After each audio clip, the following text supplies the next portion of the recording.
Fair use. I never thought I'd have to cover her on my channel. I'll definitely put her name in the tags and the hashtags, but I'm not gonna mention her name. I wonder what Kwame Brown has to say about this, though. One of my favorite podcasters on YouTube. I wonder what he would have to say about this, because I'm gonna easily break this down for you real quick. But let's hear what she has to say. Woman here, I'm not gonna say her name. If she was 22 today, says she would not date black men at all. Says they're too feminine and take too long to get their stuff together.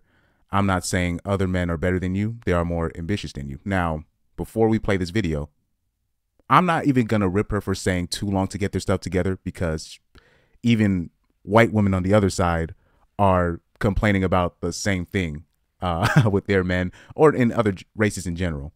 But we could still attach all that together. I'm just going to be 1,000% honest. If I were 22 today, I would not be dating black men at all, unless they were older. They'd have to be real old. Because they're too feminine these days for me. I like masculine, go get them, I'm gonna pay for that baby type men, okay? Where you want to go on vacation type men. That's what I like. If I was 22 today, I wouldn't date black men. I'm sorry. Y'all take too long to get y'all stuff together. Y'all want us to pay half the bills and sleep with you? No, can't do that. So I wouldn't be able to do it. I'm not saying that other men are better than you. I'm just saying they're more ambitious than you. Yes, you can play basketball and football really good. You dominate the rap game. But the average non-famous black man has less ambition. I like ambition. Ambition leads to success. So, sorry. She doesn't realize how wait, did she finish? But what she's saying, anybody that's been watching my channel or any Manosphere channel, to be she doesn't realize the answer, the irony behind the examples that she named. Oh man, let me see. Others have a financial head start. They are not more ambitious. That's not really true. You can't use that as an excuse. If you're ambitious, you don't need a head start. If you good, you don't need a head start.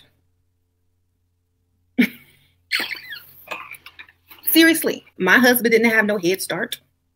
He's black. He came from a family of 10 in the country. He didn't have no head start. So what's your excuse? You come up with every excuse instead of every solution. That's your problem. You're going to sit here and say, oh, this, oh, that. You're going to come up with 10 excuses before you come up with half a solution. That's why you stuck. That's why women make more money than you. And that's why you are stuck. Okay? Here we go with the more money. Here we go. And that's just like, now, this is why I want people to pay attention, because this is the same. I hope people don't take what she's saying. I hope black men don't take what she's saying too personally, because women of other races are basically saying the same thing about their men and whatnot. So it's not, I'll break it down a little bit. Honest truth. Everybody sees that. Everyone, except y'all. I'm just going to be honest. So let's break it down. Let's break it down. Now, in full disclosure, the irony of what she's saying, and I hope black women hear this, the irony of what she's saying is the exceptional or rare black man that does have his stuff together, right? He's not going to want to date a black woman. Now, I'm going to just put that in there before I even analyze the rest. Today, what she's saying today, which is like what she is saying is true. Black men are less ambitious than before, and black men don't have their stuff together as they used to in the past. But this is a very fixable thing, and it's ironic when we talk about irony. It's of black women's doing why black men are where they are a lot of the times, and they don't realize a lot of the stuff that they're complaining about, they were part of why this is where things are. So let's break down what she's saying real quick. I'm gonna go to this again. I don't know why I blinked on that, but let's go through this again. 1,000% honest. If I were 22 today, I would not be dating black men at all, unless they were older. They'd have to be real old. Well, women are already doing that. That's the thing. Is like, Yeah, I mean, I like what she's saying is like, well, women are already doing that in general. It's a lot of women across the board complaining about why men don't have their stuff together and blah blah blah. I'm just gonna date old. Who's gonna have their most? First of all, a lot of men are not gonna have their stuff together at 22. Not especially not in today's economy, not in today's time. Um, well, you have the promotion of sugar daddy culture, right? Sugar baby culture. I mean, you guys are already doing this, and on top of that, you're on Instagram selling yourself for money.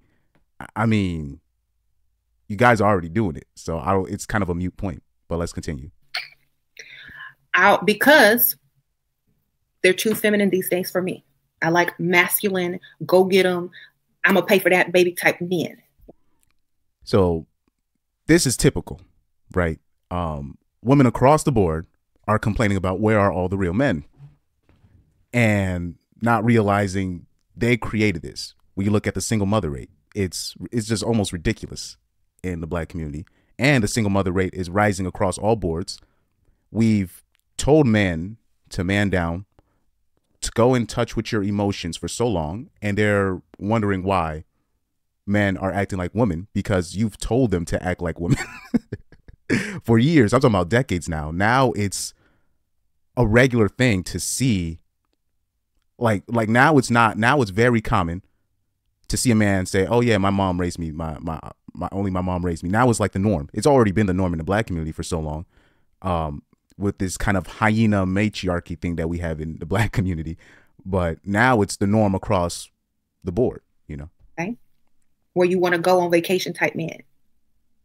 That's what I like. If I was 22 today, I wouldn't date black men. I'm sorry. Did she say vacation? Maybe I blanked out for a second, but did she say vacation? Oh yeah. Anyway. Y'all take too long to get y'all stuff together. Y'all want us to pay half the bills and sleep. Like I said, that's not just the black. That's basically across the board. That's across the board. Yeah. No, can't do that. I wouldn't be able to do it. I'm not saying that other men are better than you. I'm just saying they're more ambitious than you. Yes, you can play basketball and football really good. You dominate the rap game. But the average non-famous black man has less ambition. So let's go into that.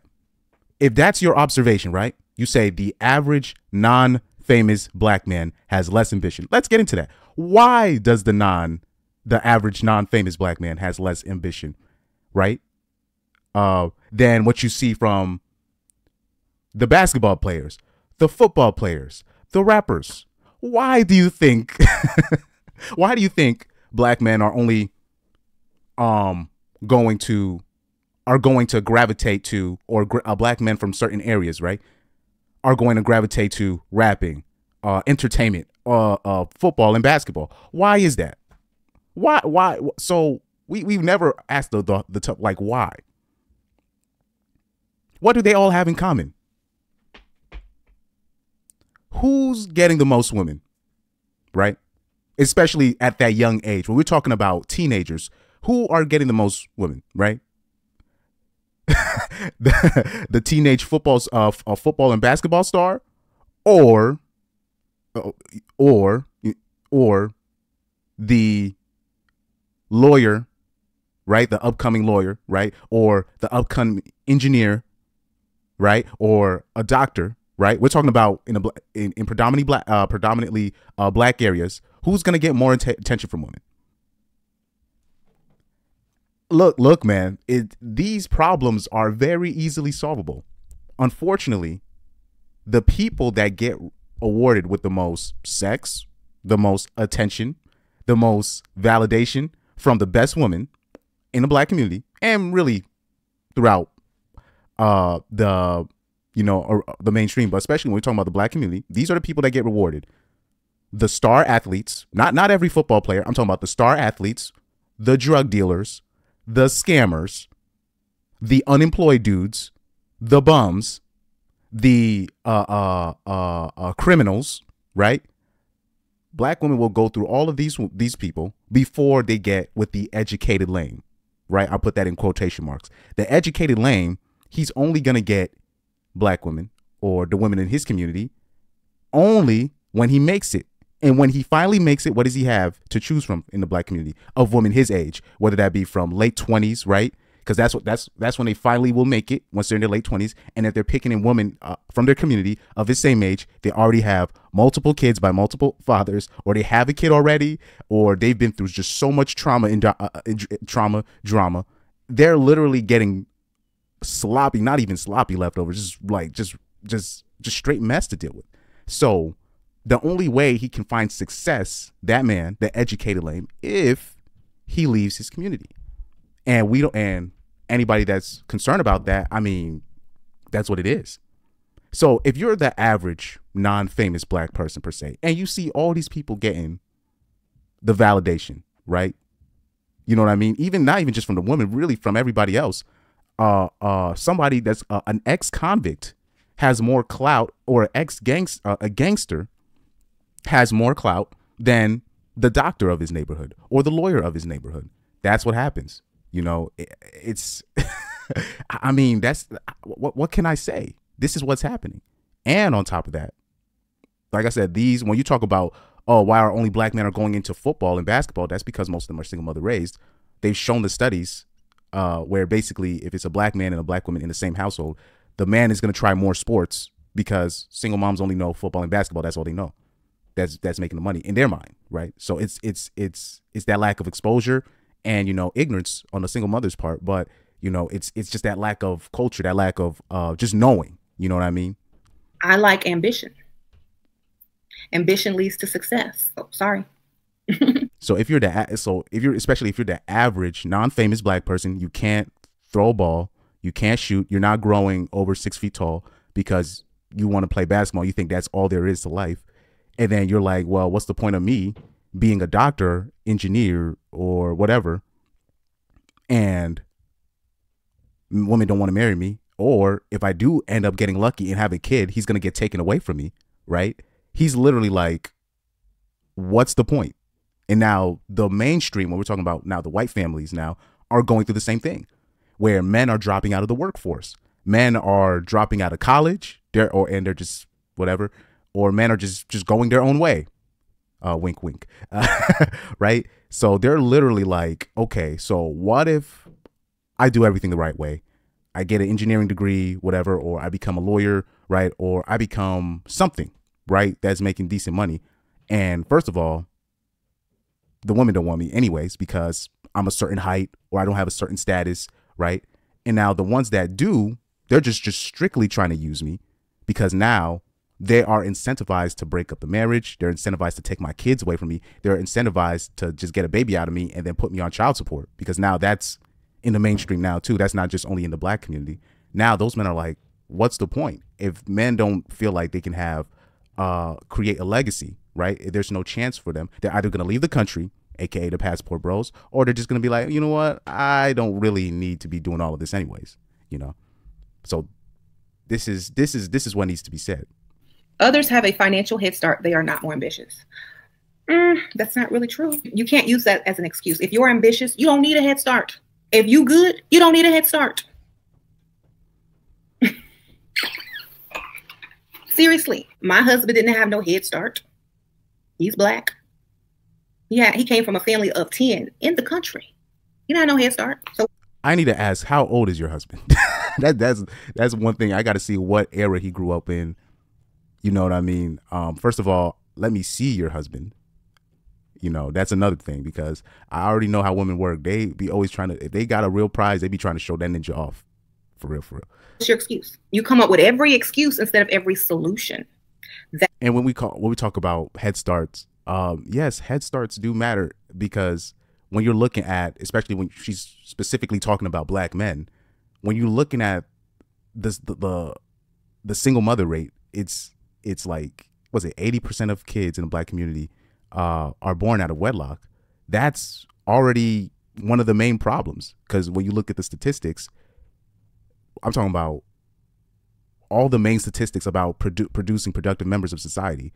Single moms, the offspring of single moms are always ranked like the worst. It's like 80% of jailmates, single mother raised, and it's like 80. It's like a large percentage runaways, large percentage are more likely to be kidnapped, like something bad happening to them, something of them being abused. It's like the statistics are crazy on that. So it's like, look, man. A lot of these problems are self-inflicted, right? But like I said, you're not going to convince a group of women that they're wrong, that this was your problem or you caused this. They're just going to move on and just say, oh, my race of men aren't doing anything. I'm just going to try a whole group of men. That's how they work, you know? That's your problem. You're going to sit here and say, oh, this, oh, that. You're going to come up with 10 excuses before you come up with half a solution. That's why you stuck. There are men have come up with solutions. A lot of them just get argued down, you know, more famously Kevin Samuels, right? But not just that, but basically anybody that starts hinting at, look, maybe let's not try to save the world before we even get the basics right. And maybe we should focus on building a family structure. Then this is when the shaming language comes in. Oh, you don't know what you're talking about. Oh, you're bitter and hurt and blah, blah, blah.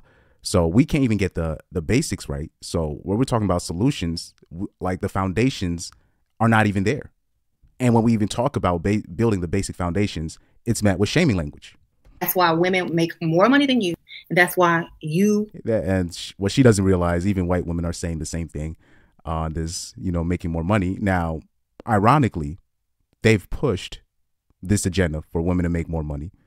And now that they make more money, they use it against the men. Hey, you're not making more money than us. I need somebody that's making more than me. Like that's insanity to me. But, you know, like I said, that's what they call that girl math. So it is what it is on that end. Are stuck. Okay. And that's just the honest truth. Everybody sees that. Everyone. Except y'all.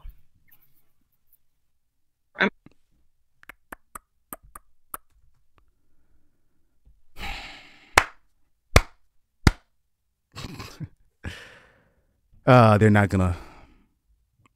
I would say this, if like I said before in the beginning of this, unfortunately, what black women don't understand, I hope that they know that the rare black man that you do meet that is gonna have his stuff together, they complain that man usually is dating outside of his race, and you wonder why.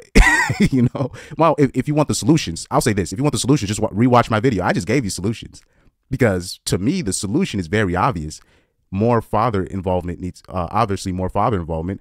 And on top of that, women need to hold other women accountable for running fathers away from the homes. Women need to hold other women accountable for procreating with degenerates, and then complaining about the degenerates that you procreated with, and then complaining about your own offspring of demons that you put forth in the world. So like I said, if you want a solution, just rewatch the video, watch my channel, right? That's the solution. The solution is a lot of it.